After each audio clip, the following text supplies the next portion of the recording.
I am Jamie, and this is the vlog for October 15th. It's 9:30 a.m. My kiddo's at school, my hub's at work, and I am in Port Gamble. I decided to take myself on a little drive today. I did not vlog yesterday, and I have good reason for that. Um, I think I had what is a panic attack, for lack of a better word. I've never had them before, but I have had some anxiety since like May, I think, with this whole COVID thing, and I've been pretty good at managing it, but it really snuck up on me yesterday. It was weird. It was like, am I having a stroke? I have a little tingling in my face, but I can still like say everything, and I'm at low risk for a stroke. So why is this happening? And palpitations and kind of shortness of breath. And then I was super exhausted because the kiddo had not slept well. I think I had 2 or 3 hours of sleep under my belt by the time I started having this strange sensation. And like by the time I went to bed last night, I played cribbage with my husband after dinner, after getting her to bed, and that was super fun and very relaxing. Excuse me. But then during that conversation, I connected with my maternal aunt. So it's my biological mother's sister. On Facebook, because I was trying to get some more medical information anyway, with all my weird circulatory stuff from my anemia popping up. And I know there have been some deaths in the family. So I kind of want to have more info to tell the doctors. So, yeah, so it turns out what I learned from that conversation is that my birth mother passed away not too long ago. Recently, I'm not sure what that means. It's air quotes recently. Earlier this year, I think, maybe last year, but recently. That would have put her at about 55 years old, 15 years older than me, 56 maybe. And she passed away from hypertensive heart disease, basically. And my blood pressure is always a hair on the high side. We'd think it's just white coat hypertension. In other words, a doctor walks into the room and I stress out.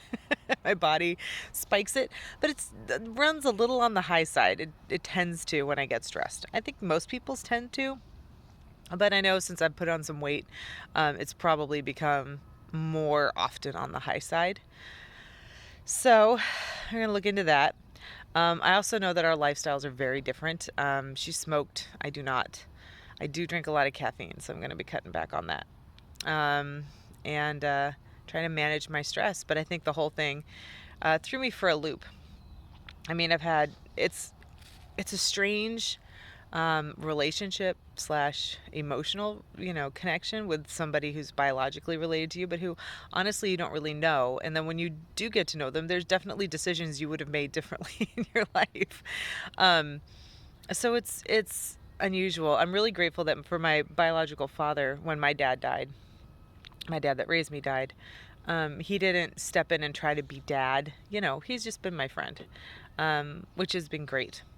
So I think my birth mother didn't know how to manage that relationship, and it hurt me in some ways, and I needed to take a step back. So I'm very sad for the family. I also learned that my maternal grandmother died of colon cancer. She lived to be a ripe old age, but she did die of colon cancer.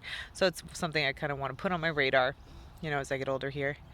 But I've never had a panic attack before, and I gotta admit, my husband shines. I knew he was super tired, but when I was laying in bed, I couldn't breathe. I was shivering all over, and I couldn't figure out why. I'm like, my heart feels like it's pounding, but when I take my pulse, it's not. It's the strangest thing ever. Like, do I need to go to the hospital? Do I not? I ended up drinking a warm drink of some Alka-Seltzer because that was the only aspirin product we had in the house, just in case it was blood pressure related. And we did about 20 minutes of meditation. And that's just laying in bed listening to a guided meditation by Morgan Freeman, because it was pretty funny. And it was not that relaxing. And then he put on some Buddhist ritual music or something like that. And I finally helped my body kind of center and fall back asleep. So to any of you that suffer from panic and anxiety, holy shit. Doing that on the regular is terrifying. One night was terrifying.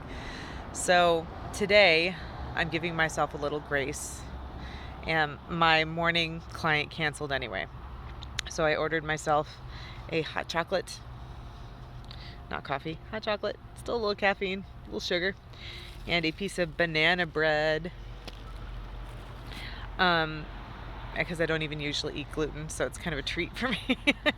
um, and I'm sitting here in one of my favorite spots, and it's a beautiful day, and I'm just kind of letting those thoughts come, letting it go. I think, as sad as I am at the loss, we weren't close. I mean, we hadn't talked in years.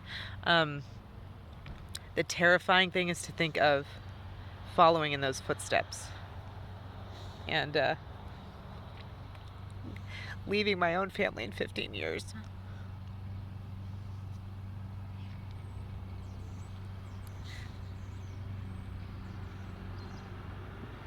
But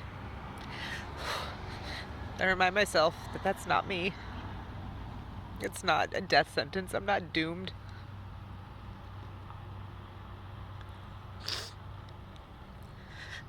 My life is a lot more in control. My health is a lot more in control.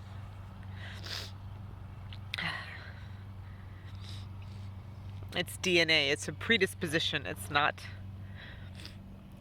written in stone.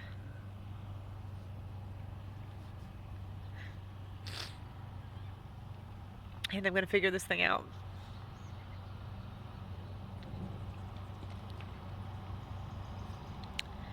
And I'm going to take some deep breaths and enjoy this beautiful view.